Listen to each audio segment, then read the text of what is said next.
Good morning everyone. नजर सामने, ठीक है।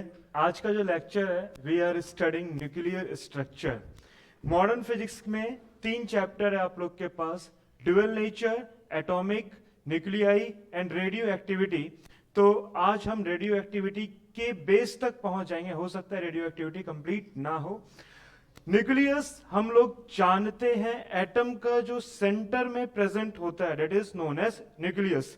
एटम के सेंटर में क्या होता है? न्यूक्लियस होता है। और न्यूक्लियस के पास 2 चीज होता है, the first is proton and the second is neutron. और इसके चारों तरफ ऑर्बिट पे क्या रोटेट करता हुआ दिखता है? इलेक्ट्रॉन। जितना भी चीज है एटम का, that is the atomic mass and the atomic number, ये दोनों चीज जो एटम का है, ये दोनों चीज डिफाइन किया जाता है इसके न्यूक्लियस में प्रेजेंट नंबर ऑफ प्रोटॉन और नंबर ऑफ न्यूट्रॉन से।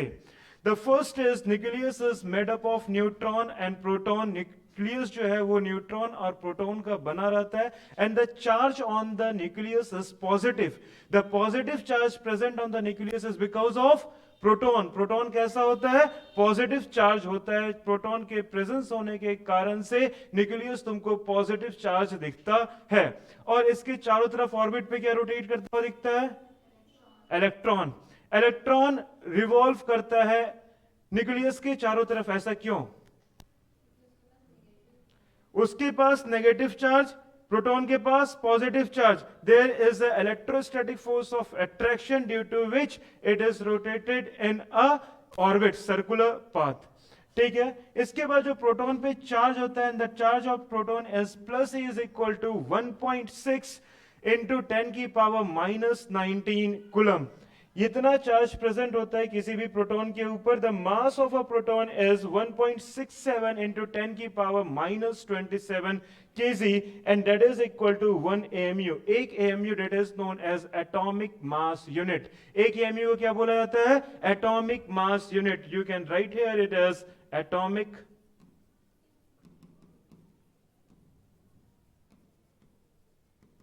mass unit।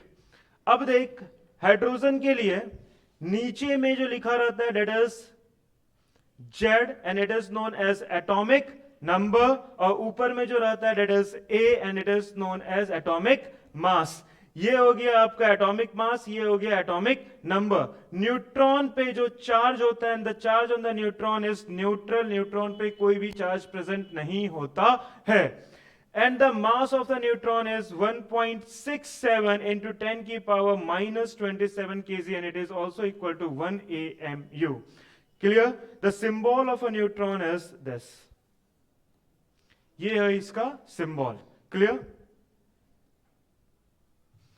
एटॉमिक नंबर अभी तुरंत बताया, जेड से डिनोट किया जाता है। और जो एटॉमिक नंबर होता है, the number of proton present inside the element. कोई भी एलिमेंट के अंदर जितना नंबर ऑफ प्रोटॉन प्रेजेंट होता है वही डिफाइन करता है कि इसका एटॉमिक नंबर कितना होगा। Clear? And the mass number is defined as the number of proton plus number of neutron। number of proton और number of neutron दोनों combine मिल करके जो बनाता है that is known as atomic mass and it is equal to number of nucleons। इसको क्या बोला जाता है? number of nucleons। the combination of number of proton plus number of neutron is known as nucleons। nucleons क्या है? दोनों का combination। Atomic number को एक चीज से और डिफाइन किया जाता है, that is the number of electron in a neutral atom. Only in the neutral atom. हमेशा number of electron atomic number के बराबर नहीं होगा, सिर्फ और सिर्फ उस जगह पे होगा जहां पे एटम कैसा हो? न्यूट्रल एटम हो। बाकी बेसिक क्या है? जितना नंबर ऑफ प्रोटॉन उतना उसका एटॉमिक नंबर। क्लियर? कोई कंफ्यूजन नहीं। अब देख यहां पे that is X is an element. X element के लिए atomic number is Z and the atomic mass is A. कोनो कंफ्यूजन नहीं।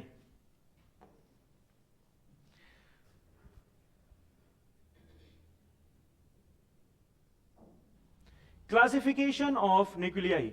न्यूक्लियाई का क्लासिफिकेशन पे हम लोग बात करते हैं। The classification of nuclei is the 3 classification that we have to read. The first is isotopes, the second is isobar and the third is isotones. ठीक है।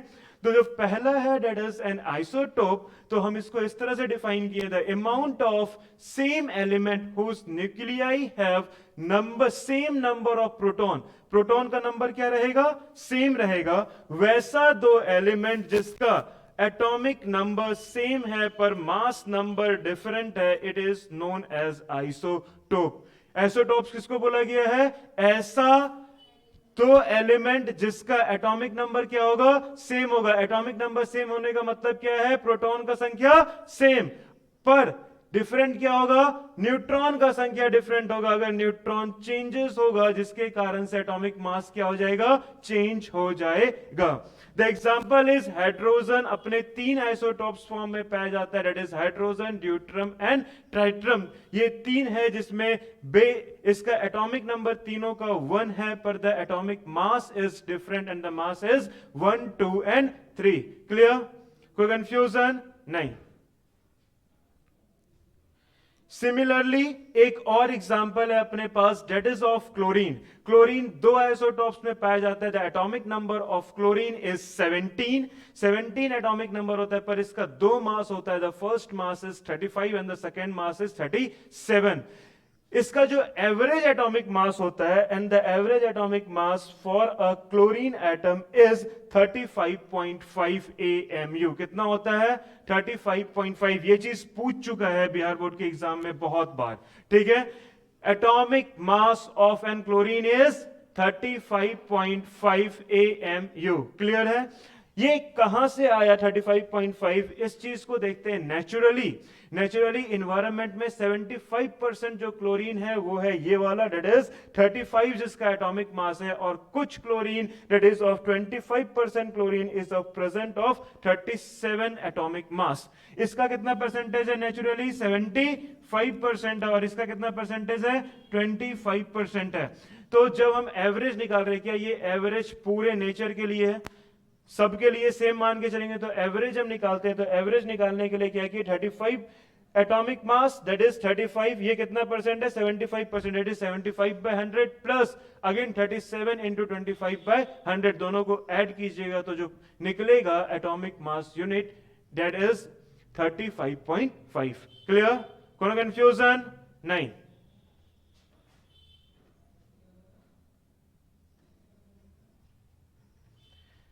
Second is isobars.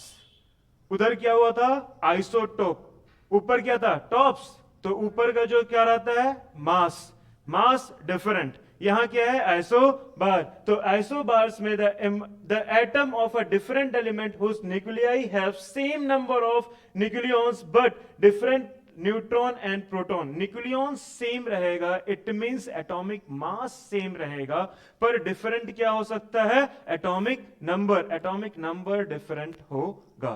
Clear, mass number same, atomic number different. क्या हुआ, देख इधर, the two example is carbon and nitrogen. Carbon का भी atomic number 14 होता है, एटॉमिक मास 14 होता है, और नाइट्रोजन का भी एटॉमिक नंबर 14 होता है।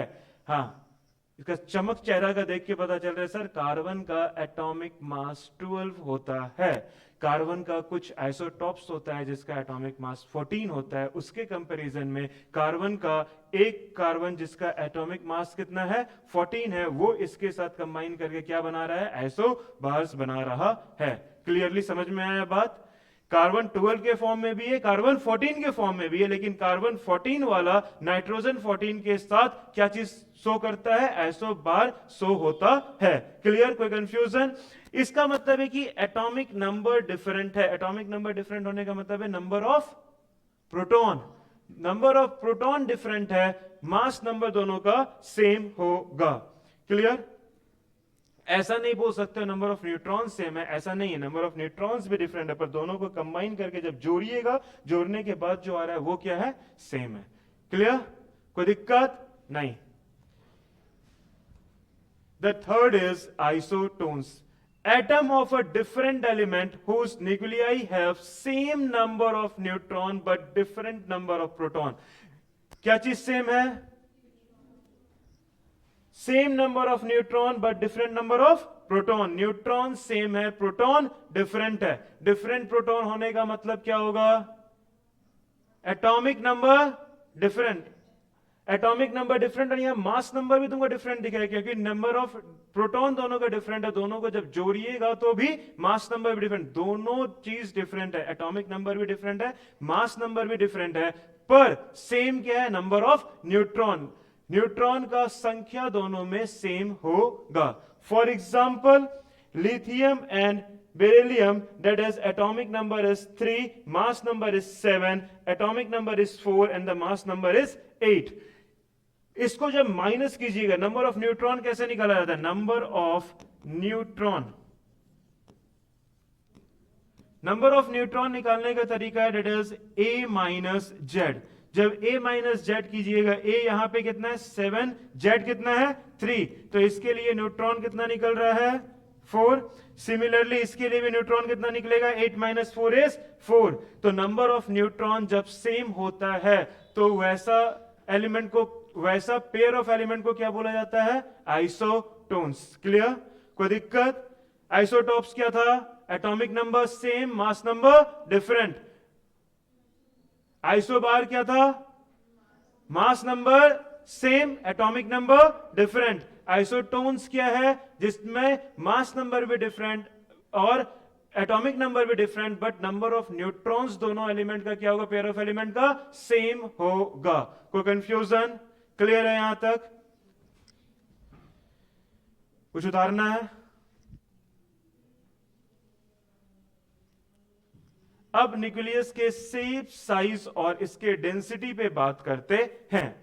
तो इसका जो शेप है, अब बताओ इसके अंदर क्या क्या प्रेजेंट है? इसके अंदर प्रेजेंट है आपका प्रोटॉन और इसी के अंदर प्रेजेंट है न्यूट्रॉन। प्रोटॉन और न्यूट्रॉन का कंबाइंड साइज जो होगा, क्या वही न्यूक्लियस का कंबाइंड साइज होगा? हाँ, क्लियर? तो बस हम यही चीज बोल रहे हैं, that is the volume of nucleus is equal to number of nucleons in the nucleus. Nucleons क्या है? नंबर ऑफ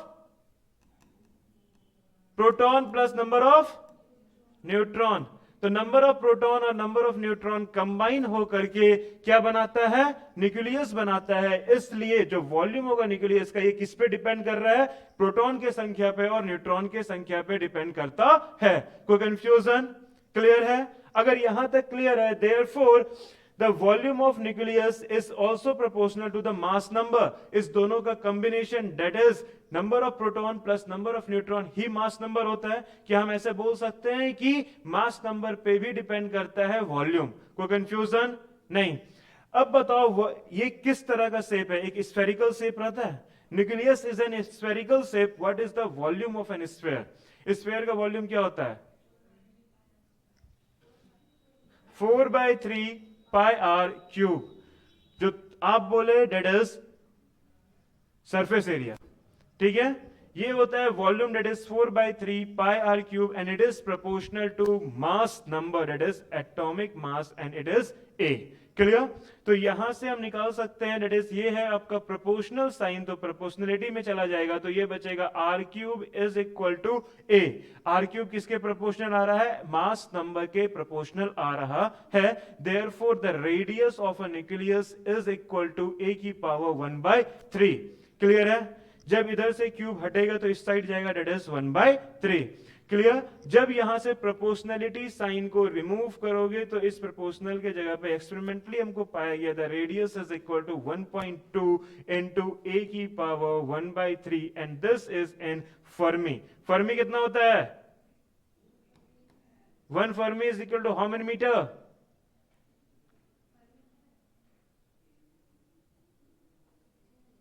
ट्वेल्थ का एग्जाम इसी बार दे रहे हो? फर्मी ऐसा सुनी ही नहीं है तो तुम्हारा फर्मा हम बदल देंगे।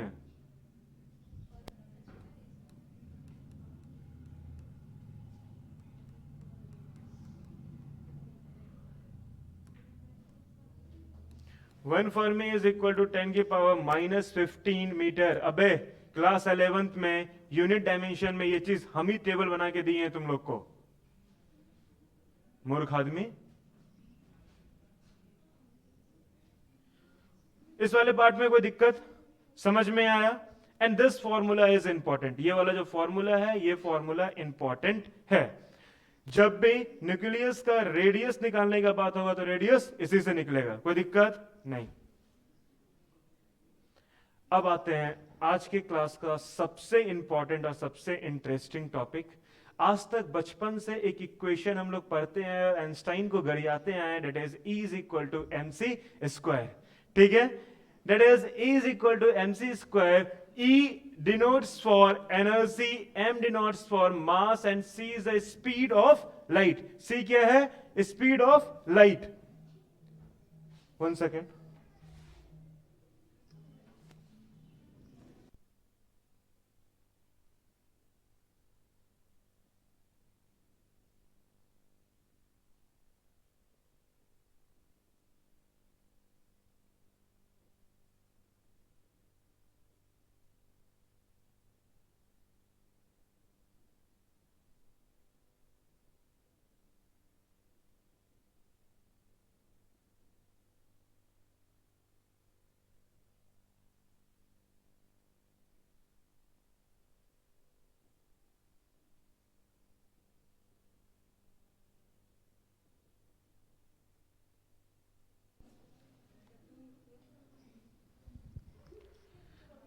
अब देख, that is mass energy equivalency, and Einstein has given the most important formula and the relation between energy and mass.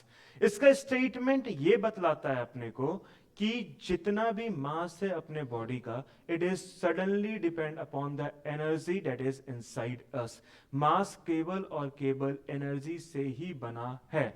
अगर आपके बॉडी का एनर्जी इंक्रीज होगा, आपका मास इंक्रीज हो जाएगा। अगर आपके बॉडी का एनर्जी डिक्रीज होगा तो मास डिक्रीज हो जाएगा।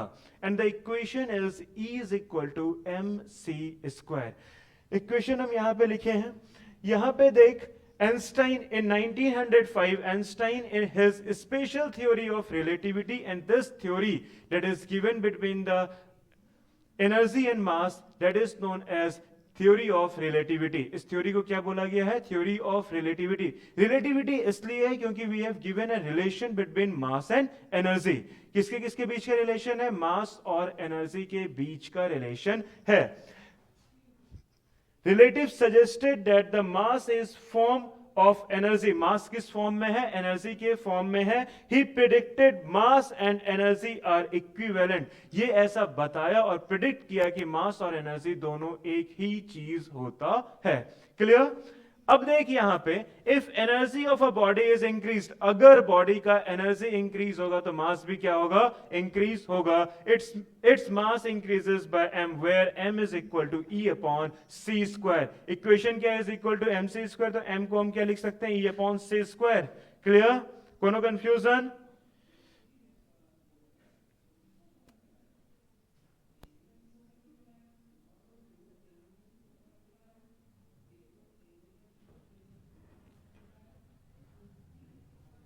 अब देख, विच हैज मोर मास, किस चीज के पास मास ज्यादा होगा? स्टेशनरी बॉल, एक बॉल है जो अस्थिर रखा हुआ है, और दूसरा है एन आइडेंटिकल मूविंग बॉल, एक बॉल है जो मूव कर रहा है। जो मूविंग बॉल है, क्या उसका मास ज्यादा होगा? क्योंकि उसके पास मोशन के कारण से एक एनर्जी है, that energy is kinetic energy.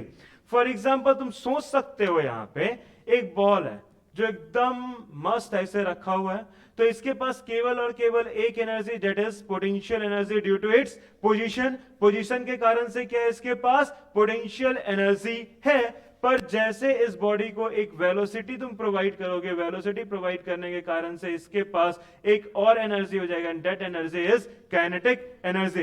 Due to the kinetic energy of the body, क्या इस बॉडी का मास इंक्रीज हो जाएगा? क्योंकि अगर एनर्जी इंक्रीज होता है तो मास भी क्या होता है? इंक्रीज होता है। कोई confusion?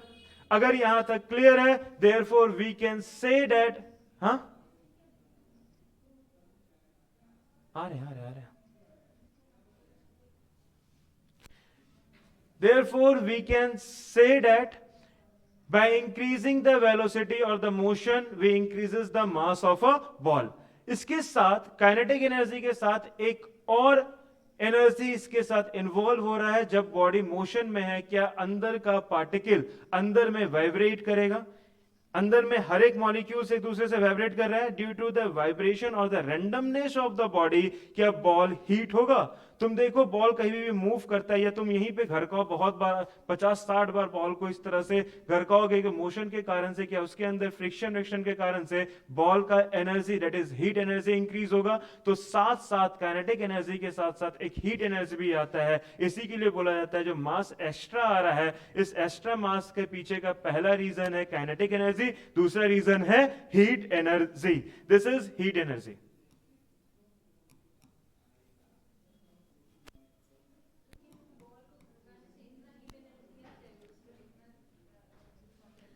This is just a theory. Theory में कोई भी चीज होता है तो एकदम माइनर चीज को कंसीडर करके बताया गया है। जब आप नॉर्मल डेज में लोगे तो तुम्हारा मास या तुमको हवा में उछला दे तो तुम्हारा मास दोनों सेम लिया जाता है, ठीक है, ऐसा कंसिडर्ड किया जाता है। पर बहुत नेग्लिजिबल चेंज इन मास और नेग्लिजिबल चेंज इन एनर्जी होता है, ठीक है। लेकिन इसी चीज को जब हम स्पेस साइंस में देखते हैं तो स्पेस साइंस में ये चीज बहुत इफेक्टिव हो जाता है, इसलिए इसको रीड करना जरूरी है। It is modern physics. आजकल के जमाना का फिजिक्स से मतलब कि इसमें जितना माइनर से माइनर चीज को स्टडी करे दैट इज, और माइनर से माइनर चीज को स्टडी करने के लिए ही आइंस्टाइन का ये इक्वेशन है। क्लियर? प्रैक्टिकली तुम सोचोगे तो बहुत ज्यादा असर नहीं पड़ेगा, ठीक है। एक क्वेश्चन है इसके जस्ट बाद, find the energy in a mass of 1 kg of water when it absorb इतना जूल ऑफ एनर्जी। 1 kg पानी है, ये पानी 4.2 इंटू 10 की पावर 3 जूल्स ऑफ एनर्जी को अपने अंदर एब्सॉर्ब कर रहा है। जब एनर्जी इसके पास दोगे, क्या इसके कारण से इसका मास इंक्रीज होना चाहिए? होना चाहिए। Therefore we can say that mass is equal to E upon C square. C square, लेकिन जब तुम इसको कैलकुलेट करोगे ये बहुत छोटा बट नॉट जीरो, बहुत छोटा आएगा पर जीरो नहीं आएगा। That is the change in mass m is equal to E। E का वैल्यू एनर्जी कितना दिए हो तुम? 4.2 इंटू 10 की पावर 3। C का वैल्यू कितना होता है? 3 इंटू 10 की पावर 8 का स्क्वायर। जब इसको कीजिएगा कैलकुलेट तो समथिंग 14.7 इंटू 10 की पावर, एक बार कैलकुलेट कर ले, याद नहीं आ रहा वैल्यू। जब इसको कैलकुलेट कीजिएगा तो कुछ वैल्यू आएगा, एंड दैट वैल्यू तुम यहां से देखो नीचे से 10 की पावर -16 ऊपर जाएगा। क्या ये वैल्यू बहुत छोटा होगा? बहुत छोटा होगा पर जीरो के बराबर नहीं होगा। That is the change in the mass. उतना सा ही मास में चेंज हो रहा है। तो कंक्लूडिंग पॉइंट क्या निकला? The first concluding point is, जब भी कोई बॉडी मोशन में होता है, मोशन में होने के कारण से उसके पास एक्स्ट्रा एनर्जी आता है और उस एक्स्ट्रा एनर्जी के कारण से मास इंक्रीज होता है। क्लियर सा चीज है? जब तुम बॉडी को हीट दे रहे हो, क्या उस बॉडी को हीट देने के कारण से भी हीट एनर्जी के कारण से इसके मास में चेंज आएगा। यहां से जो चेंज इन मास है वो निकलेगा और उसको नेचुरल मास से जोड़ोगे तो टोटल मास ऑफ बॉडी निकलेगा। क्लियर? कोई दिक्कत? सोना नहीं है?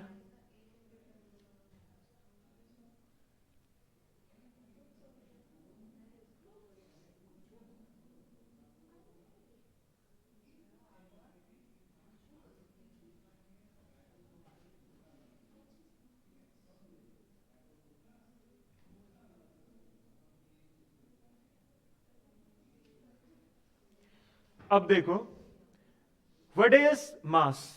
मास क्या होवे? मास क्या होता है? तो जो मास है अभी हम देखें कि that is the amount of energy. जो एनर्जी है क्या वही मास है? तो इसको डिफाइन किया है, मास is the amount of matter contain in the object. उस ऑब्जेक्ट के अंदर जितना मैटर कंटेन है उसके कारण से। लेकिन अभी आइंस्टाइन का क्या कहना है? आइंस्टाइन कहता है the mass is an idea of amount of energy that is absorbed in the body। आज तक हम क्या सोचते थे, मास क्या है, जो मैटर है उसके कारण से जो बॉडी का मास है, डेट इज द मास। लेकिन आज क्या सीखे हैं, जो बॉडी के अंदर एनर्जी है वही मास है। कोई दिक्कत नहीं। अब देख किस तरह से इसको डिफाइन किया गया, एकदम माइनॉरिटी से माइनॉरिटी चीज तक जा करके इस एनर्जी को देखते हैं।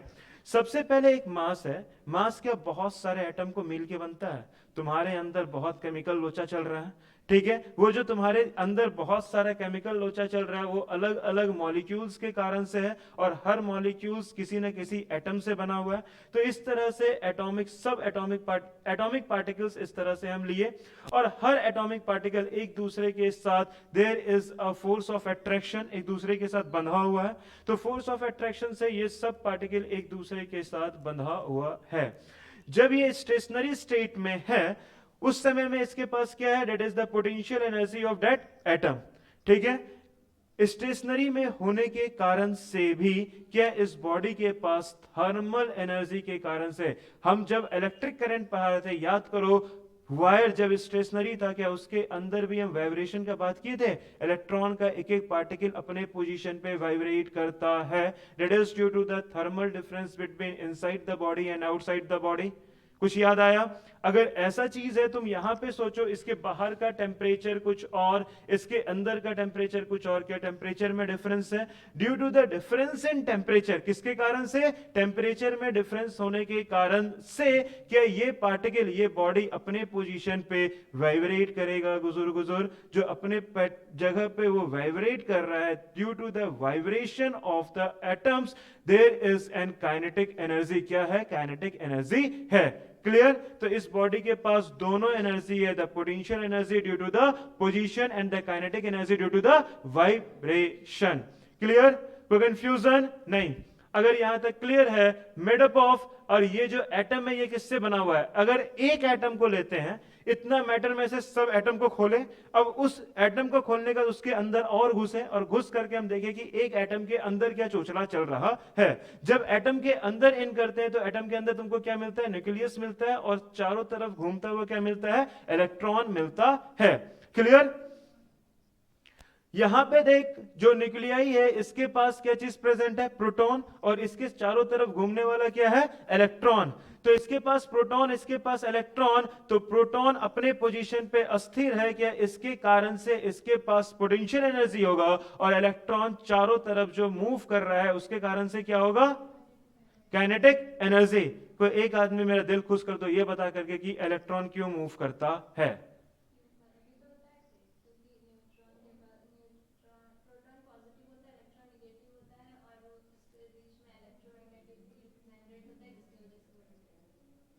इलेक्ट्रोस्टैटिक फोर्स, ठीक है। इलेक्ट्रोस्टैटिक फोर्स के कारण से बॉडी चाहे उसके तरफ आता है चाहे उससे दूर जाता है, वो ऑर्बिट पे क्यों सर्कुलर मोशन करता हुआ दिख रहा है।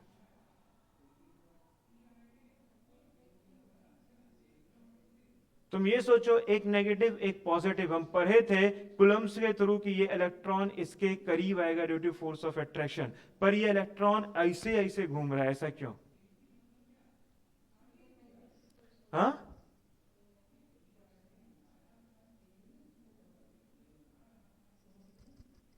नहीं पता?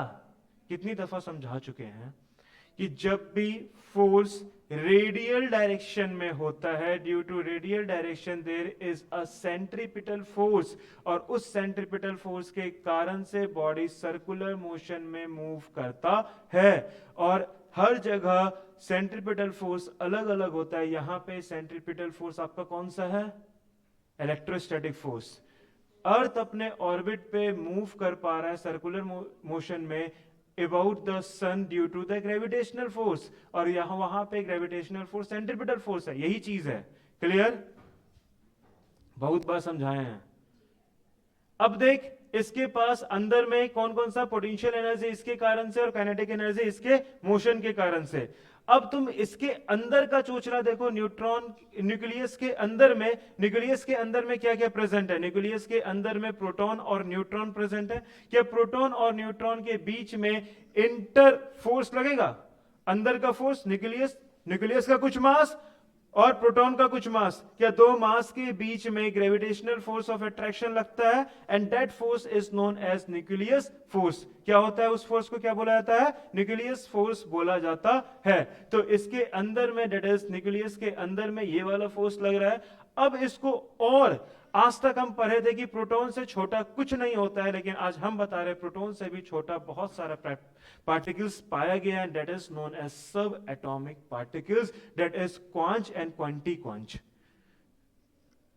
आपके सिलेबस से थोड़ा सा ऊपर का चीज है, बस इतना दिमाग में रख कि प्रोटॉन से भी छोटा, और उसको तोड़ के देखा गया, उसके अंदर भी कुछ पार्टिकल पाया गया, दैट इज क्वांस एंड एंटी क्वांस, और ये बहुत छोटा छोटा सब एटॉमिक पार्टिकल्स होता है। अब देख, हाँ हाँ हाँ, लैब में। अब देख सब एटॉमिक पार्टिकल्स, अब हम अगर सारे एनर्जी को, इसके अंदर जितना एनर्जी इन्वॉल्व है सबको एक साथ लिखने का कोशिश करें। अगर बोले किसी भी बॉडी का, या किसी भी बॉडी का मास कितना है, क्या ये मास जितना भी एनर्जी इन्वॉल्व है इस बॉडी के अंदर, क्या सबके कारण से होगा, होगा या नहीं होगा? इस बॉडी के अंदर कौन कौन सा एनर्जी इन्वॉल्व है? सबसे पहला energy potential energy of atom, दूसरा energy kinetic energy of atom. उसके बाद इसके पास एक और एनर्जी है, that is potential energy of electron and kinetic energy of electron. इसके बाद आए न्यूट्रॉन के पोटेंशियल एनर्जी पे, ठीक है, न्यूट्रॉन के एंड द वाइब्रेशनल एनर्जी, साथ साथ में वाइब्रेशनल काइनेटिक एनर्जी उस बॉडी का। उसके बाद आए दैट इज जो छोटा छोटा और पार्टिकल्स है उसका पोटेंशियल और उसका वाइब्रेशनल काइनेटिक एनर्जी। क्या सारा एनर्जी मिल करके मास के बराबर हो जाता है? Equation is total energy upon C square is equal to mass. Clear? कोई कंफ्यूजन? क्या हुआ? न्यूक्लियस फोर्स के कारण से एक बॉडी यहां पे, एक बॉडी यहां पे, एक न्यूट्रॉन एक प्रोटॉन, ठीक है, दोनों के पास कुछ ना कुछ मास, क्या दोनों एक दूसरे को फोर्स ऑफ अट्रैक्शन लगाएगा तो कुछ ना कुछ मोशन आएगा, तो अंदर में भी हल्का फुल्का मोशन के कारण से इस बॉडी का काइनेटिक एनर्जी चेंज होता है। क्लियर? यही चीज है। कोई कंफ्यूजन? कार्टून लग रहे हैं हम वीडियो में। अच्छा,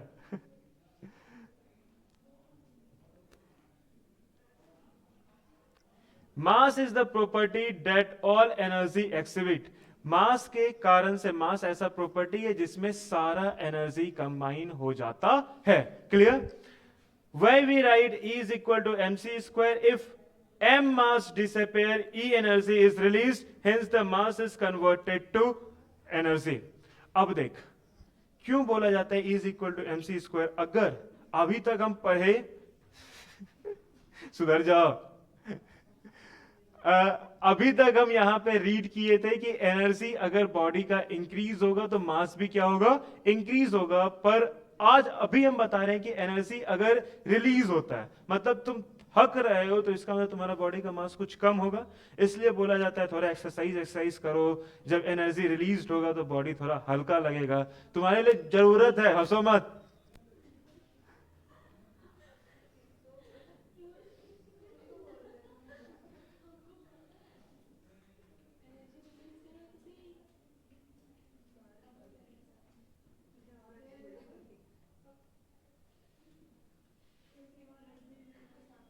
अगर इस टॉपिक को एक बार देखना है, पीछे वाले टॉपिक को, तो एक बार देख लो।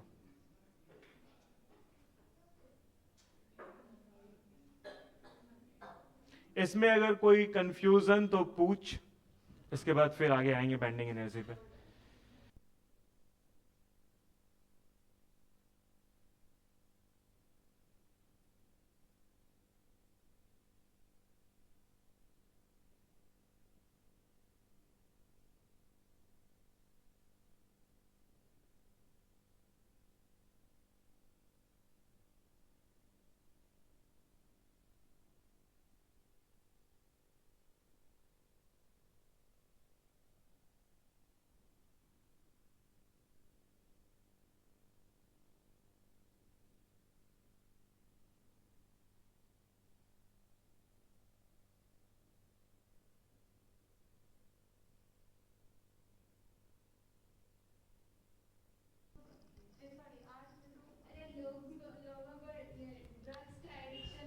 mass defect and binding energy. The next topic is mass defect and binding energy. अब देख, सबका नजर बोर्ड पे, ये जो मास डिफेक्ट है, अबे यार 1 सेकंड,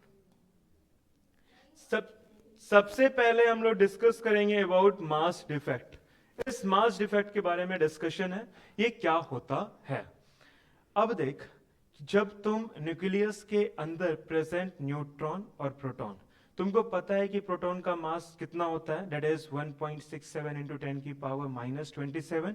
और तुमको पता चल गया है कि कोई भी एलिमेंट है उसके अंदर मान लो 5 गो प्रोटॉन प्रेजेंट है और उसके अंदर 5 न्यूट्रॉन भी प्रेजेंट है या 10 न्यूट्रॉन प्रेजेंट, जो भी नंबर ऑफ न्यूट्रॉन प्रेजेंट है. क्या इसके हिसाब से आप उस न्यूक्लियस का मास निकालने की कोशिश कर सकते हो?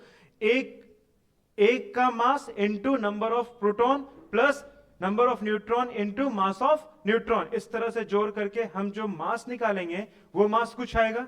लेकिन जब तुम न्यूक्लियस को एग्जैक्टली लैब में नापने का कोशिश किया गया, नंबर ऑफ न्यूट्रॉन और प्रोटॉन से जो मैथमेटिकली मास निकला था और जो प्रैक्टिकली मास निकला, उस दोनों के मास में कुछ डिफरेंस आया. क्या आया? डिफरेंस आया. इट मींस जो न्यूक्लियॉन्स का मास था, नंबर ऑफ प्रोटॉन और नंबर ऑफ न्यूट्रॉन को कंबाइन करके जो मास आया, उसका मास न्यूक्लियस के मास से थोड़ा सा ज्यादा दिखा. ऐसा क्यों?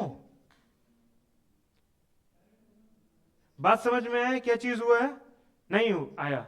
वापस से समझ क्या चीज है. मान ले कि यहां पे 1 2 3 4 5 हम प्रोटॉन बनाए और 4 न्यूट्रॉन बनाए. एक प्रोटॉन का मास अभी लिखे थे कितना था? 1.67 इंटू 10 की पावर -27. तो क्या हम इसके लिए, इस पूरे का मास निकालने के लिए हम ये चीज लिख सकते हैं, that is number of proton into the mass of 1 proton. और इसी तरह से ऐड कर दो number of neutron plus mass into mass of 1 neutron. लिख सकते हैं ये चीज? क्या इस दोनों को कंबाइन करके इस पूरे न्यूक्लियस का मास तुम निकालने की कोशिश करोगे? That is a mathematical equation. जो मास निकलेगा कुछ ना कुछ वैल्यू आएगा. यहां तक चमका?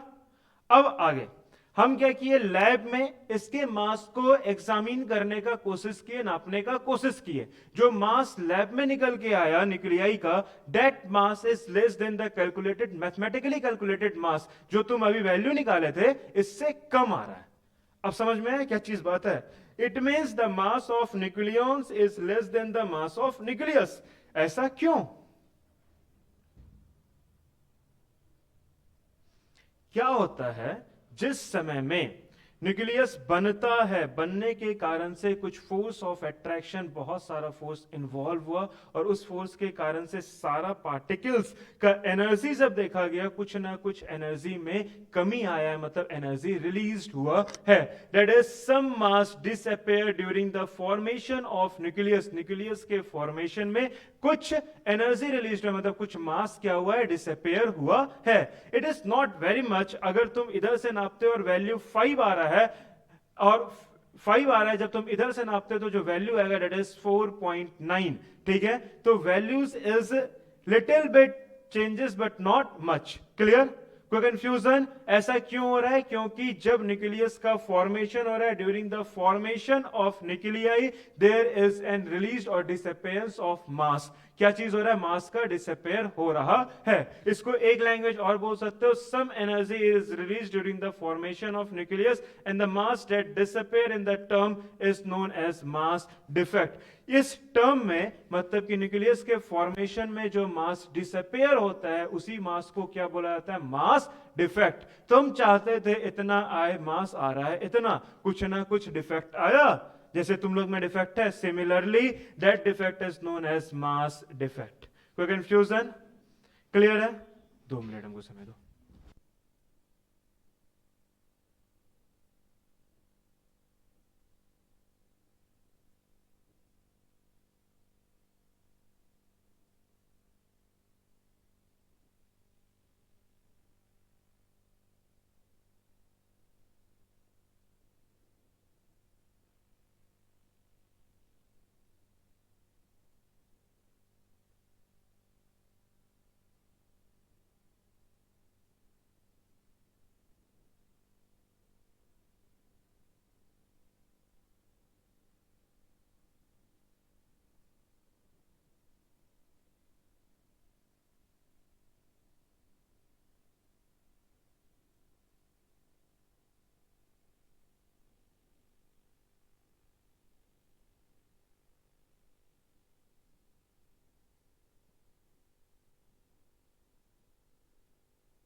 अब देख, ओए बोर्ड पे ध्यान दो, that is mass defect delta m is equal to mass of nucleons minus mass of nucleus. ठीक है, ये चीज क्लियर है.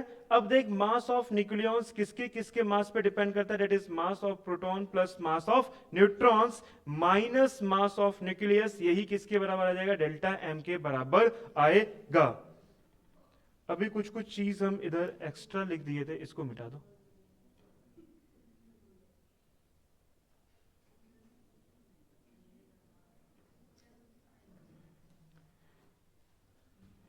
अब देख, this delta M is equal to Z into MP. Z क्या होता है, जेड इज एटॉमिक नंबर. अगर हमको मास ऑफ प्रोटॉन निकालना है, क्या एटॉमिक नंबर जितना है, that is the number of proton into the mass of one proton करेंगे, क्या इसका मास निकल जाएगा, मास ऑफ प्रोटॉन उस एटम के अंदर. सिमिलरली अब हमको निकालना है न्यूट्रॉन का मास. न्यूट्रॉन का मास कैसे निकलता है, न्यूट्रॉन, नंबर ऑफ न्यूट्रॉन कैसे निकालोगे, atomic mass minus atomic number, that is neutron A minus Z. बात समझ में आया,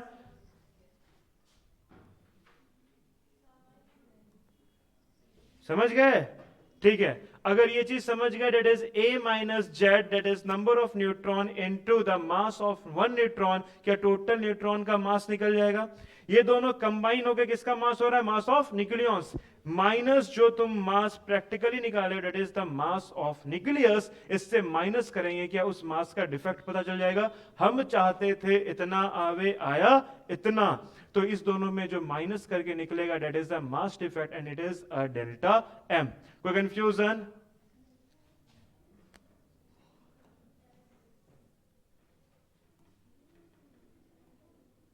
अब देख यहां पे that is delta M is equal to this. यहां पे जो लिखे हैं M P, that is mass of proton. It can be, some book has written M H.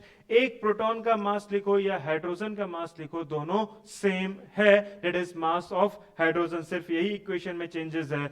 अब तुम देख एनर्जी, जब इतना मास में डिफेक्ट आया होगा, मतलब मास कम हुआ है. मास कम हुआ है इसका मतलब क्या, एनर्जी रिलीज हुआ है. मास गेन मतलब एनर्जी कंज्यूम हुआ, यही चीज है. जब मास कम हुआ है, कुछ ना कुछ एनर्जी निकला है, तो हम यही बोल रहे हैं कि इतना मास कम होने में कितना एनर्जी निकलेगा, that is equal to delta E is equal to M C square. Clear, तो delta M is equal to M C square. Therefore delta m जो मास में चेंजेस है, क्या मास में चेंजेस यही है. इस पूरे इक्वेशन को हम यहां पे लिख सकते हैं Z m p plus A minus Z into m n minus m x into C square. Clear, ये इक्वेशन इंपॉर्टेंट है, इस पे न्यूमेरिकल्स आता है. एक number that is MCQ. MCQ में इससे क्वेश्चन रहेगा, 100% रहेगा. क्लियर, कोई कंफ्यूजन का हुआ.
इस वाले पार्ट में कोई दिक्कत, आइंस्टाइन का इक्वेशन समझ में आया. Einstein equation that is equal to M C square. इसमें क्या चीज बोला है, अगर एनर्जी इंक्रीज होगा तो मास भी क्या होगा, इंक्रीज होगा. दैट इज एनर्जी का इंक्रीज मास में इंक्रीज, एनर्जी का डिक्रीज मास में डिक्रीज. इसके बाद that is the new topic is mass defect. Mass defect क्या बताता है कि जब न्यूक्लियॉन्स का मास हम पार्टिकुलरली मैथमेटिकली चेक करते हैं तो उसका मास कुछ और आता है, और प्रैक्टिकली जब न्यूक्लियस का मास चेक करते हैं तो उसका मास कुछ और आता है। And the change in mass और the difference in mass that is known as mass defect. Clear? कोई दिक्कत? और इस मास डिफेक्ट के कारण से, मतलब इतना मास में कमी आया तो कुछ ना कुछ एनर्जी रिलीज हुआ होगा, and that released energy is delta ई। कोई दिक्कत नहीं? क्लियर है? बाइंडिंग एनर्जी, ये बाइंडिंग एनर्जी क्या है? इसको दो तरह से सोचा जा सकता है, एक जो बोर्ड पे लैंग्वेज लिखे हैं, एक जो अभी हम समझाए। मतलब क्या है कि जब न्यूक्लियस बन रहा है, इसको बनने के टर्म में कुछ एनर्जी रिलीज हो रहा है, प्रैक्टिकली हमको दिख रहा है ये चीज। जब तुम न्यूक्लियस को तोड़ोगे और न्यूट्रॉन प्रोटॉन को अलग अलग करोगे, उसको कुछ एनर्जी देना होगा, that is an binding energy. ठीक है?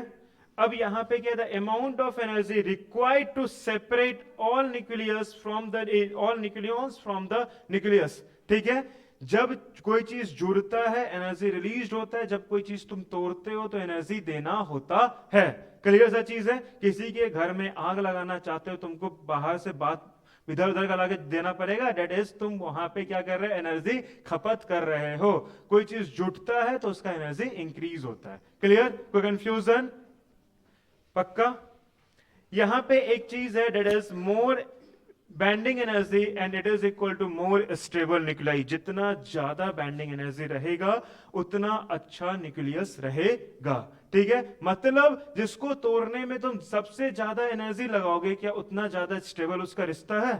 तो यही चीज यहां पे भी है कि जब एनर्जी ज्यादा लग रहा है, मतलब बैंडिंग एनर्जी जब ज्यादा है, तो उतना स्टेबल वो न्यूक्लियाई है। कोई कंफ्यूजन? क्लियर है? अब देख, find the binding energy associated with the mass defect of 1 mu। एक mu के मास डिफेक्ट से बैंडिंग एनर्जी कितना होगा? इसको बनाओ तो। The equation is same, m is equal E is equal to M C square. इसको बनाने की कोशिश करो। m is equal to E upon C square.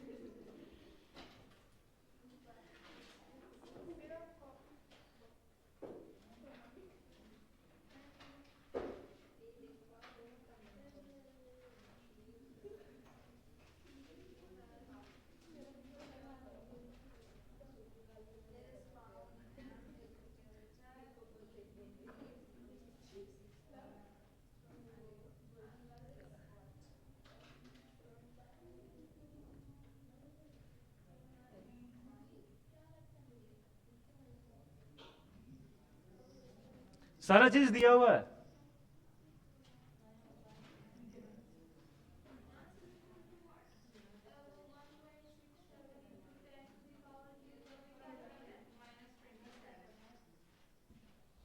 बनाओ, कलम चलाओ।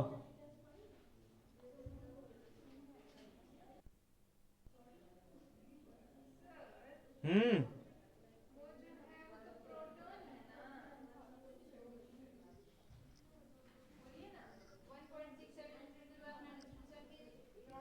एक mu का जो मास होता है, that is mass of proton के बराबर ही होता है। ठीक है? वो दोनों के लिए, न्यूट्रॉन के लिए भी सेम है और प्रोटॉन के लिए भी सेम है। देख, इसके लिए नजर दे दो बोर्ड पे, बनना तो है नहीं तुम लोग से।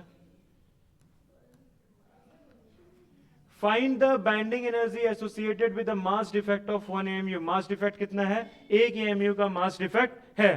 तो 1 mu can be return as इतना kg। 1 mu क्या लिख सकते हैं? 1.67 इंटू 10 की power minus 27 kg। Therefore 1 mu के मास के कारण से एनर्जी में कितना रिलीज हुआ है वो एनर्जी निकालना है। देयरफॉर m के जगह पे वैल्यू पुट कीजिए 1.67 इंटू 10 की power minus 27 into C square is 3 into 10 की पावर 8 का होल स्क्वायर। क्लियर? जो भी एनर्जी होगा that energy is in joule. Clear सा चीज है? तो 1 जूल के लिए वैल्यू दिया हुआ in electron volt is 1.6 into 10 की पावर 19 इलेक्ट्रॉन वोल्ट। तो यहां पे delta E is equal to 1.67 into 10 की पावर माइनस 27 इंटू 9 इंटू 10 की पावर 16 जूल। क्या इतना ही आएगा इसको कैलकुलेट करने पे? जब इसको सबको कैलकुलेट करके लिखिएगा, that is delta E. Delta E is equal to 931.5 mega electron volt. Delta E का वैल्यू कितना आ रहा है? 931, that is 931.5 mega electron volt आ रहा है। क्लियर? क्या इतना एनर्जी रिलीज्ड किस में हो रहा है? एक एएमयू का मास डिफेक्ट में। कितना एएमयू के मास डिफेक्ट में? 1 एएमयू के मास डिफेक्ट में। अगर हम बोलेंगे the mass defect is 2 AMU, क्या हम सिंपली इसको 2 से मल्टीप्लाई कर सकते हैं? अगर हम बोलेंगे कि मास इज 10 एएमयू, क्या इसको हम 10 से मल्टीप्लाई कर देंगे तो मास डिफेक्ट एनर्जी रिलीज निकल जाएगा? कोई कंफ्यूजन? तो एक इक्वेशन यहां पे energy release is equal to delta M, जितना एएमयू दिया हुआ है उसको इतना मेगा इलेक्ट्रॉन वोल्ट से मल्टीप्लाई कर दीजिएगा तो एनर्जी रिलीज निकल जाता है कंसंट्रेशन बोर्ड पे। क्लियर है? कोई कंफ्यूजन नहीं?